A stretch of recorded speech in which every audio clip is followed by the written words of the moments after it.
Hello my dear students. तो आप सभी का फिर से स्वागत है मेरे इस यूट्यूब चैनल पे, जिस पे आज हम डिस्कस करने वाले हैं हमारे चैप्टर नंबर 13 एसएस की, जिसका नेम है India, location, geological structure and physiography 1। Basically ये चैप्टर 2 पार्ट्स में डिवाइड किया हुआ है, पर अब हम इस चैप्टर में डिस्कस करने वाले हैं कि इंडिया का जियोलॉजिकल स्ट्रक्चर कैसा है, जोग्राफिकल बाउंड्री उसकी किस तरह से है, इंडिया पूरी अर्थ के ऊपर कहाँ पे लोकेटेड है और उसकी फिजियोग्राफी यानी कि लैंड मास कैसा है। तो अगर हम बात करें इसके इंट्रोडक्शन की, तो India holds a unique position among the countries of the world. India is a country having largest democracy and its culture is one of the oldest. It has the largest democracy in the world. The coordinating altitude of our culture has not discarded any religion, race, or people, but has accepted them wholeheartedly. Thus, impartiality towards all religions, people, and races is the peculiar characteristic of India. That is why India has become a cultural confluence. India जो कि unique position है, उसकी अलग position है बाकी सारे countries के मुकाबले पूरे वर्ल्ड के अंदर। ये एक ऐसा कंट्री है जिसकी डेमोक्रेसी यानी कि लोकशाही सबसे बड़ी मानी जाती है। पॉपुलेशन के टर्म्स पे ये सेकंड नंबर पे है। इसका कल्चर सबसे ओल्डेस्ट है। ये सबसे लार्जेस्ट डेमोक्रेसी है वर्ल्ड के अंदर, और इसका एल्टीट्यूड हमारे कल्चर के ऊपर, हमारे रिलीजन, रेस, हम जैसे पीपल है वो, उन सभी को होल हार्टेडली यानी कि बहुत अच्छी तरह से स्वीकार कर लिया है, एक्सेप्ट कर लिया है। तो इस बात को देखते हुए इंडिया के अंदर हमें अलग अलग रिलीजन के पीपल मिलते हैं, जिनका मज़हब, धर्म सबका डिफरेंट होता है। अलग तरह के पीपल मिलते हैं, जो कि एक बहुत बड़ी कैरेक्टरिस्टिक है इंडिया के अंदर। और इसी को लेकर हम इंडिया को एक कल्चरल कॉन्फ्लुएंस वाला नेशन मान के चलते हैं। Even though many natural and man-induced disasters have taken place, India has consistently continued her progress. The geographical conditions have contributed immensely towards the development and progress of the Indian culture. इस country के ऊपर यानी कि India के ऊपर natural और man induced इतने सारे डिजास्टर आए हैं, उसके बावजूद इंडिया अपने दम पर फिर से खड़ा हुआ है, उसने प्रोग्रेस किया है, वो कभी भी रुकने वाला कंट्री नहीं है। इसकी जियोग्राफिकल कंडीशंस देख के हमें समझ में आता है कि इसने डेवलपमेंट और प्रोग्रेस इतना किया हुआ है इंडियन कल्चर के अंदर। यहाँ पे एक ग्लोब दिया हुआ है, जिसके ऊपर वर्ल्ड के जो हमारे कंटिनेंट्स हैं, पूरे वर्ल्ड को 7 कंटिनेंट्स में डिवाइड किया हुआ है, वो बताया हुआ है। तो अब हम बात करें कि इंडिया कहाँ लाई करता है, तो it is clearly visible in white colour कि इंडिया लाई करता है एशियन कंटिनेंट में, और डाउन साइड पे लाई करता है इंडिया। तो अब बात करें हम इंडिया की लोकेशन, साइज एंड एरिया की। Geographically India lies in the northern hemisphere. पूरे ग्लोब को we are well aware about this कि हम 2 पार्ट्स में डिवाइड करते हैं। It is the northern and southern. India lie करता है साउदर्न हेमिस्फीयर में। It extend up to the southern part of the Asian continent. The span of mainland of India extend from 8 degree 4 to 37 degree 6 north latitudes and from 68 degree 7 to 97 degree 25 east longitude। अगर हम बात करें India, तो वो लाई करता है southern part of the Asian continent में, यानी कि इसके नेबरिंग कंट्रीज भी बहुत सारे हैं, 7 नेबरिंग कंट्रीज है। अगर इसके एरिया की हम बात करें, ये कौन से डिग्री पे लाई करता है पूरे वर्ल्ड के ग्लोब के अंदर, तो ये क्लियरली हमें सेकंड लाइन में विजिबल है, लॉन्गिट्यूड, लैटिट्यूड से लेकर लॉन्गिट्यूड तक। ट्रॉपिक ऑफ कैंसर जो है इंडिया के 23 डिग्री 5 नॉर्थ लैटिट्यूड में, and divides the country into 2 parts. ये पास होता है through the centre of India. India के सेंटर से पास होता है tropic of cancer, and its northern part is spread more in the east west direction. इसका नॉर्दर्न पार्ट ज़्यादातर ईस्ट वेस्ट डायरेक्शन में फैला हुआ है, यानी कि पास है। The large plains and the Himalayan mountain system are located in this part. जो बड़े बड़े प्लेन्स यानी कि चट्टाने हैं, बड़े माउंटेन सिस्टम है, वो इस पार्ट के अंदर लोकेटेड है। The area to the south of tropic of cancer has a triangular shape and tapers towards the south. जो एरिया है ट्रॉपिक ऑफ कैंसर के साउथ का, वो एक ट्रायंगुलर शेप में है और साउथ की तरफ झुका हुआ है। This basically a part of peninsular plateau. We are aware about this कि पेनिनसुलर हम किसको बोलते हैं, ये वो एरिया होती है जो तीनों तरफ से पानी से घिरी हुई हो। तो यही एग्जैक्टली हमें सदर्न पार्ट पे देखने के लिए मिलता है। इंडिया के जो सदर्न स्टेट्स हैं, चाहे वो आंध्र प्रदेश हो या फिर तमिलनाडु हो, केरला हो, तमिलनाडु हो, एक्सेट्रा स्टेट्स, गोवा, मुंबई, महाराष्ट्र जैसे जो स्टेट्स एंड सिटीज़ हैं वो पूरे वाटर से घिरे हुए हैं। That is five. ये पेनिनसुलर प्लेट्यू के नज़दीक वाला है सदर्न पार्ट पे। It includes the eastern plains and the narrow western coastal plains. इसके अंदर ये हम बात कर रहे हैं इंडिया के लोकेशन की, तो इस लोकेशन में ईस्टर्न प्लेन्स से लेकर north western narrow western coastal planes, यानी कि ऐसे प्लेन्स, ऐसे पहाड़ जो कि कोस्टल एरिया यानी कि सी के किनारे मौजूद होते हैं, वो हमें देखने के लिए मिलते हैं। The latitudinal as well as the longitudinal extents of India are almost equal, which is about 30 degree, but actually the length between Kashmir and Kanyakumari, Kashmir to Kanyakumari is 3214 kilometre, from Gujarat to Arunachal Pradesh the width is 2933 kilometres. जब हम बात करें इसकी length और width की, तो north से लेकर साउथ तक का जो हिस्सा है वो बड़ा है, बिग है as compare to the west से लेकर ईस्ट तक।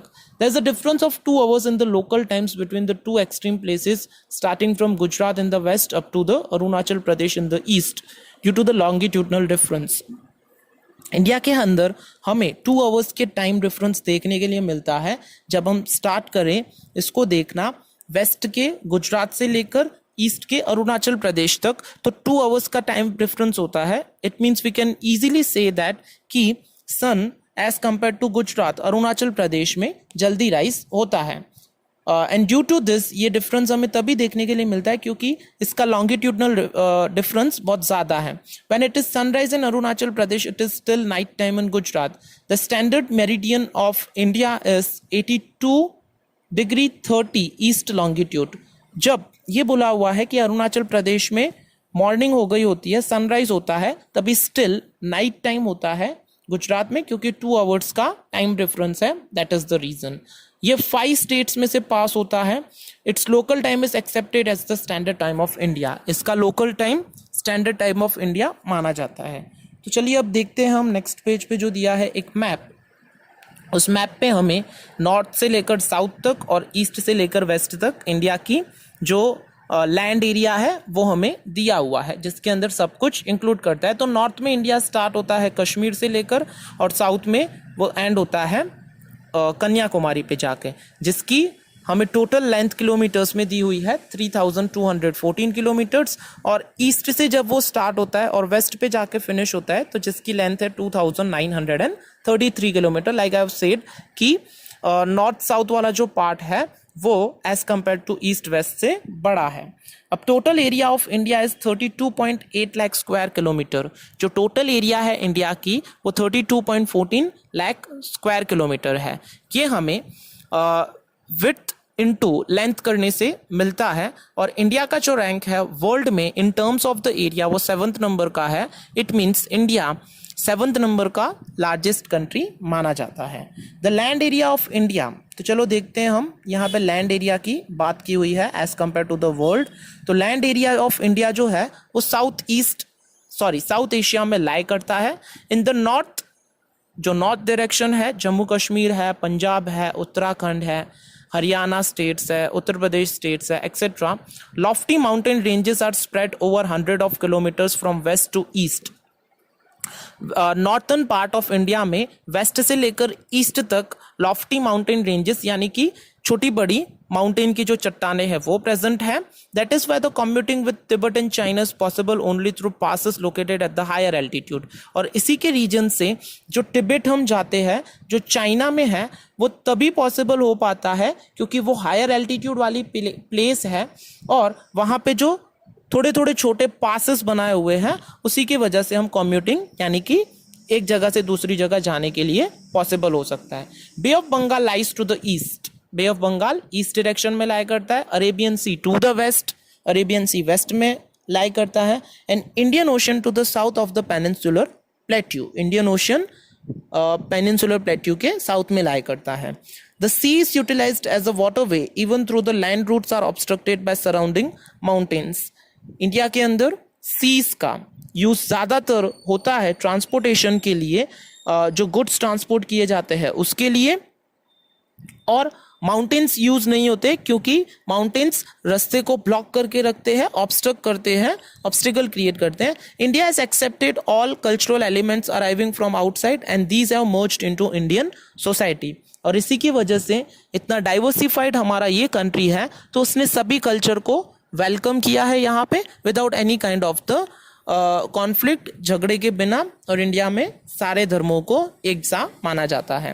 Now India holds a strategic location in the eastern hemisphere and it has a strategic importance also. India का जो इंपॉर्टेंस है ईस्टर्न हेमिस्फीयर में वो बहुत स्ट्रेटेजिक है, इंपॉर्टेंट है, और ये स्ट्रेटेजिक इंपॉर्टेंस भी होल्ड करता है क्योंकि oceans have contributed immensely in developing mutual relation in the ancient times. जो यहाँ की ओशियंस हैं वो इमेंसली यानी कि बहुत ज़्यादा कंट्रीब्यूट करती है एंशियंट टाइम से लेकर ही रिलेशंस को मेंटेन करने की. इंडिया के ट्रेड रिलेशंस है यानी कि बिजनेस इंडिया जो करता है कंट्रीज़ के साथ में, कॉन्टिनेंट्स के साथ में, वो इंक्लूड करता है East Africa, West Asia, South Asia and South East Asian countries के साथ में. No country in the Indian Ocean has a long maritime boundary as India has. Due to its strategic location the ocean is name as Indian Ocean. और world के अंदर कोई भी ऐसा country नहीं है जिसकी मैरीटाइम बाउंड्री यानी कि जो सी के सराउंडिंग वाला एरिया होता है, सी का किनारा होता है जहाँ से लेकर शिप्स आते हैं और जाते हैं, बड़े बड़े जहाज जैसे हम बोलते हैं पानी वाले, तो इंडिया के पास में इतनी बड़ी बाउंड्री है. दैट इज वाई इस ओशियन को इंडियन ओशियन माना गया है. और इंडिया के पास में location of India across the international waterways is also important. जो इंडिया का लोकेशन है इंटरनेशनल वाटरवेज यानी कि दूसरे कंट्रीज के साथ में ये किस तरह से कनेक्टेड है, पानी के जरिए, सीज के, ओशंस के जरिए, वो बहुत इंपॉर्टेंट है. क्यों? क्योंकि with the opening of the Suez canal in 1869 the distance between India and Europe has reduced by about 7,000 kilometres. इसका बेसिक रीजन यही है कि जब सुएज कैनाल ओपन किया गया था 1869 में, तो इसका डिस्टेंस 7,000 किलोमीटर्स तक कम हो गया था. Now, sea routes connecting East and Southeast Asia and Australia to Africa and Europe pass through the Indian Ocean. India के like I have said कि सभी कंट्रीज के साथ में मरीन रिलेशन है, यानी कि हम इंडिया से किसी भी कंट्री में शिप को लेके जा सकते हैं क्योंकि ये वेल कनेक्टेड है ओशियन से लेकर और सीज से लेकर. दैट्स वाई ये सुएज कैनाल जो वाटर पास का एरिया है वो कनाडा, यूएसए को भी कनेक्ट करता है. हम इंडिया से कनाडा, यूएसए वाया शिप से होके जा सकते हैं. तो कौन सा ऐसा स्ट्रेट है? Via the straight of Malacca and Pacific ocean होकर जा सकते हैं हम. Clear students? अब हमें ये समझ में आ रहा है कि इंडिया जो कि ऐसा डाइवर्सिफाइड कंट्री है उस लोकेशन पे लाए है जहां वो वर्ल्ड के ऑलमोस्ट सभी कंट्रीज के साथ में वाटरवे से जुड़ा हुआ है. दैट्स वाई हमने फर्स्ट चैप्टर में भी ये देखा था कि बहुत सारे यूरोपियन नेशंस इंडिया की तरफ इंटरेस्टेड थे. क्यों? क्योंकि वो वेल कनेक्टेड था वाटरवे से लेकर. Now let's see, India has contacts with many countries since many centuries. Goods and ideas are being exchanged since ancient times. India का अभी से नहीं बट एंशियंट टाइम से, लाइक आई हैव सेड कि 1600 AD में जब फर्स्ट शिप आया था इंडिया में, ईस्ट इंडिया कंपनी एस्टैब्लिश हुई थी. इसके पहले भी कुछ शिप्स आए थे. क्यों? इसका बेसिक रीज़न ये था कि वाटरवे इंडिया का सबसे सभी कंट्रीज़ के साथ में जुड़ा हुआ है. इंडिया जो कि गुड्स और आइडियाज़ एक्सचेंज करता है इसके ज़रिए. इसका जो कंसेप्ट है उपनिषद्स का, स्टोरीज़ का, एक्सेट्रा थिंग्स का जो यहाँ पे भंडार है, stories of Ramayan, Panchatantra, tantra, therapeutic methods, Indian numerical figures and decimal systems etcetera. जो डेसिमल सिस्टम वर्ल्ड को दिया है इंडिया ने, आर्यभट्टा ने, वो स्टिल फेमस है. It can reach many parts of the world. Now India has an important location in South Asia. There are 29 states and a national capital territory and 6 territories in the India. ये जो हमें figure दिया हुआ है 29 states वो correct है. And then after जो national capital territory है इंडिया की 6 यूनियन टेरिटरीज मानी जाती है. ये हुई बात हमारी साइज की, इंडिया की लोकेशन की और इंडिया का क्या जोग्राफिकल स्ट्रक्चर है. नाउ विल डिस्कस कि दिल्ली को इंक्लूड करके इंडिया की 6 यूनियन टेरिटरीज है, मीन 7 यूनियन टेरिटरीज हैं. अब हम डिस्कस करेंगे इंडिया के कौन से नेबर्स है यानी कि पड़ोसी देश है। तो इंडिया जो नेबर कंट्रीज है इंडिया के, तो वो लैंड बाउंड्री शेयर करता है पाकिस्तान अफगानिस्तान के साथ में नॉर्थ वेस्ट में, चाइना और नेपाल और भूटान के साथ में नॉर्थ ईस्ट में, म्यांमार और बांग्लादेश के साथ में ईस्ट में वो अपनी बॉर्डर को शेयर करता है। ओके स्टूडेंट्स, तो it is the in the south, Sri Lanka and Maldives are our maritime neighbors. India and Sri Lanka are separated by the Palk Strait and Gulf of Mannar. Sri Lanka जो कि हमारा neighbouring country माना जाता है वो, और मालदीव्स जो भी नेबरिंग कंट्री हमारा नहीं है, पर उनके साथ में हमारी मैरीटाइम यानी कि पानी के जरिए इसके बीच में हमारी बॉर्डर्स हैं। और India and Sri Lanka are separated, India और श्रीलंका जो स्ट्रेट से, जो रास्ते से वो सेपरेट होते हैं उसे पाल्क स्ट्रेट और गल्फ ऑफ मन्नार बोला गया है। Lakshadweep islands are located in the Arabian sea, while Andaman and Nicobar islands are located in the bay of Bengal. Lakshadweep island जो कि वेस्ट में अरेबियन सी है वहाँ पर है, और ईस्ट में जो बे ऑफ बंगाल है वहाँ पर है हमारे Andaman and Nicobar islands. Clear students, now let us see कि ज्योग्राफिकल स्ट्रक्चर कैसा है इंडिया का। तो आइए देखें कि इंडिया का ज्योग्राफिकल स्ट्रक्चर कैसा है। The current physiography of India is the result of the tectonic and crustal movements of the earth. Both constructive as well as destructive effects of these movements are seen. जो अभी current physiography है India की, वो result है tectonic और crustal movements की, जो अर्थ के अंडर में होती रहती है एक लॉन्ग टाइम पीरियड के बाद में। जो डिस्ट्रक्टिव इफेक्ट्स आई है पिछले पास्ट में, जैसे कि अर्थक्वेक हुआ, वॉल्केनो हुआ, लैंडस्लाइड्स हुई एक्सेट्रा, ये सभी रीज़न है अभी का जो करंट इंडिया का ज्योग्राफिकल स्ट्रक्चर है उसका। यहाँ पे फिगर में 3 प्लेट्स दी हुई है, diversion plate, transform boundary and conversion plate, जो हम डिस्कस करेंगे वन बाय वन। पर इसके पहले let us collect the knowledge. इसके अंदर है the knowledge about the interior of the earth is very interesting. The crust of the earth floats over the semi liquid rocks of the atmosphere. Heat is generated due to the radioactive process in the interior of the earth. It tends to reach the surface of the earth by generating conventional currents. These upward current breaks the upper layers with breaks into the larger pieces which are known as the lithospheric plates or tectonic plates. अब अगर हम बात करें कि India अर्थ के interior structure की, तो ये बहुत इंपॉर्टेंट है, ये जानना बहुत ज़रूरी है कि अर्थ के अगर हम बहुत ही डीप में चले जाते हैं नीचे, तो जो अर्थ खड़ी है हमारी वो सेमी लिक्विड पे, यानी कि न ही सॉलिड न ही लिक्विड, सेमी लिक्विड यानी कि मड जैसा ऐसा कोई स्ट्रक्चर है जिसके ऊपर अर्थ खड़ी है।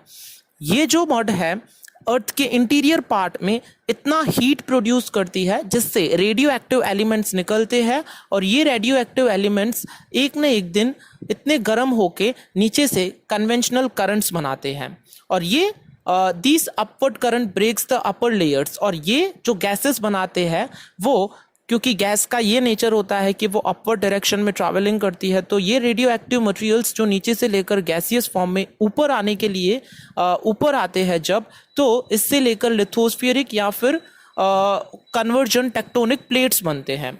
अब अगर हम बात करें कि यहाँ पे हमारे वर्ल्ड के अंदर 7 मेजर टेक्टोनिक प्लेट्स है, जो है Pacific plate, north American plate, south American plate, European plate, African plate, Indo Australian plate and Antarctic plate. At some places these plates are drifting away from each other, which are known as the divergent plates. अब let us revise the topic plates. Plates उसे बोला जाता है कि कोई एक particular land का part होता है, वो पर्टिकुलर लैंड का पार्ट सिर्फ किलोमीटर्स में नहीं पर थाउजेंड्स ऑफ किलोमीटर्स में स्प्रेड होता है, और ये जो बड़ा लैंड का पार्ट होता है इसे यहाँ पे जनरली प्लेट बोला गया है।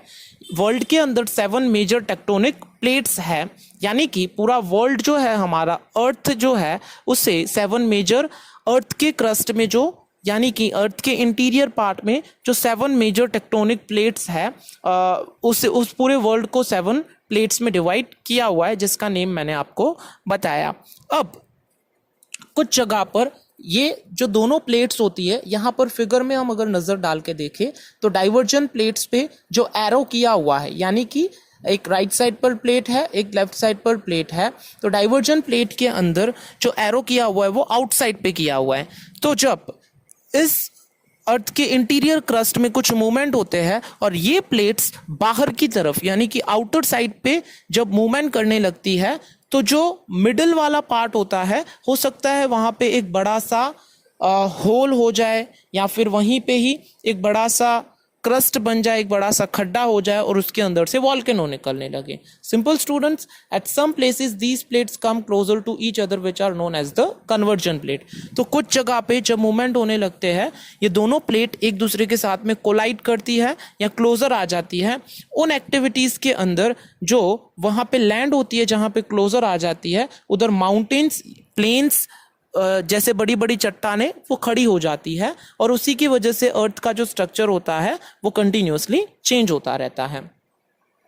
Now process of diversion and convergence, folding and faulting takes place. इसी की वजह से फोल्डिंग यानी कि अर्थ के स्ट्रक्चर में चेंज होना या अर्थ का स्ट्रक्चर बिगड़ जाना वो इसी की वजह से डाइवर्जेंट एंड कन्वर्जेंट की वजह से होता है। Due to the movements of these plates over millions of years, shapes of landforms as well as their locations have changed.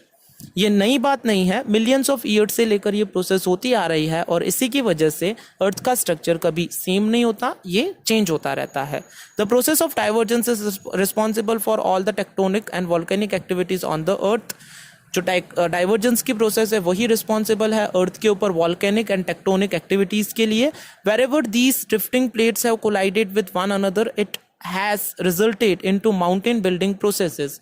और जब इन प्लेट्स के बीच में कोलाइड होता है यानी कि ये टकराती है तो वहीं पे ही माउंटेन्स और बड़ी बड़ी चट्टानें खड़ी होने लगती है। Wherever these plates drift away, fissures are created within landforms and oceans. और जब ये अपनी प्लेस से खिसक जाती है तो वहाँ पे पॉसिबली हो सकता है लैंडफॉर्म्स या ओशियंस भी बड़े बड़े बनने लगते हैं।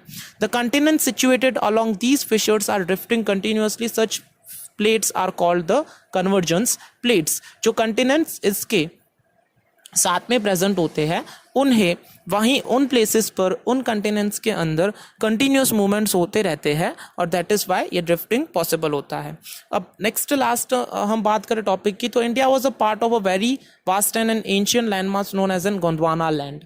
जब मिलियंस ऑफ ईयर्स पहले अर्थ बनी थी तब इंडिया कंट्री जो था वो गोंडवाना लैंड, यानी कि अभी हमारे 7 नंबर ऑफ प्लेट्स है पर पहले जब 7 नंबर ऑफ प्लेट्स नहीं थी, जब सिर्फ 2 या 3 प्लेट्स ही हुआ करती थी, उसमें से गोंडवाना लैंड एक ऐसी बड़ी प्लेट हुआ करती थी। इंडिया जो हमारा एशियन कंटिनेंट है उस प्लेट पे लाई होता था।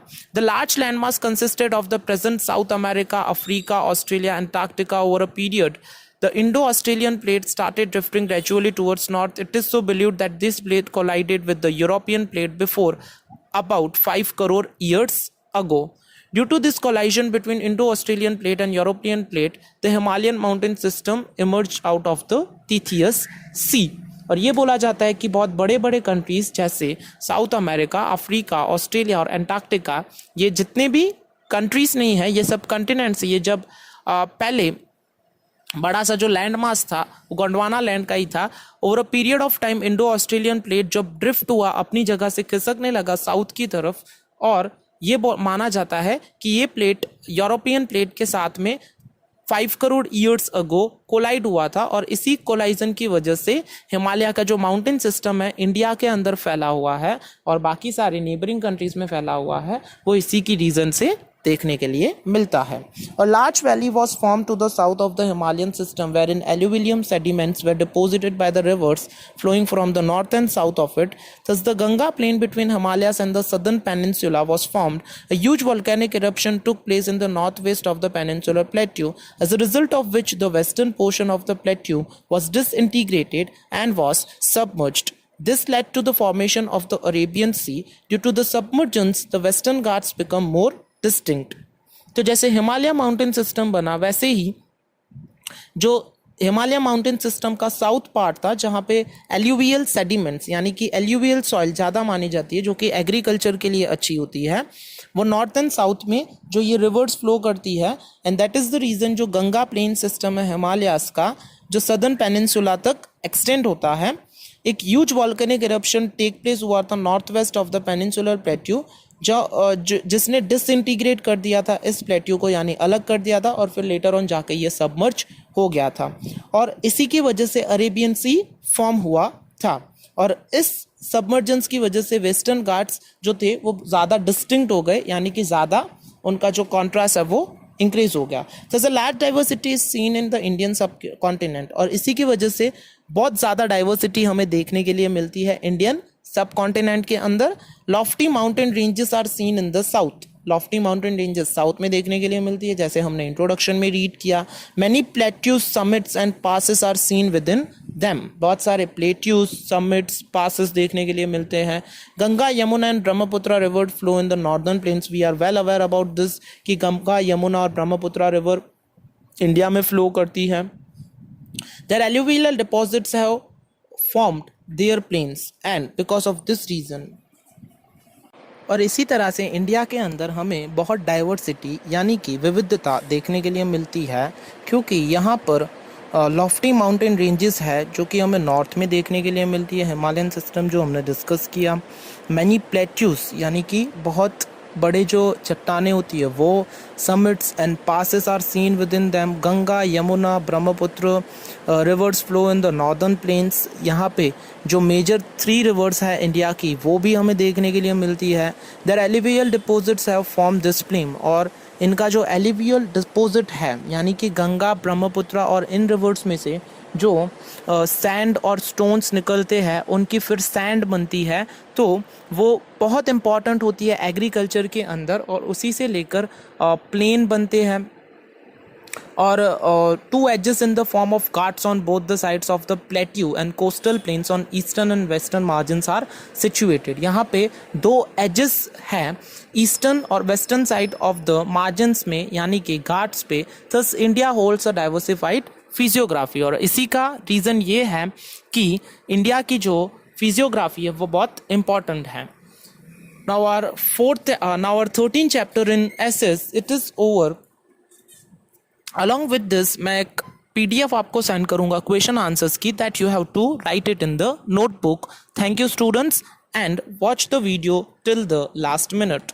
Thank you and have a nice day.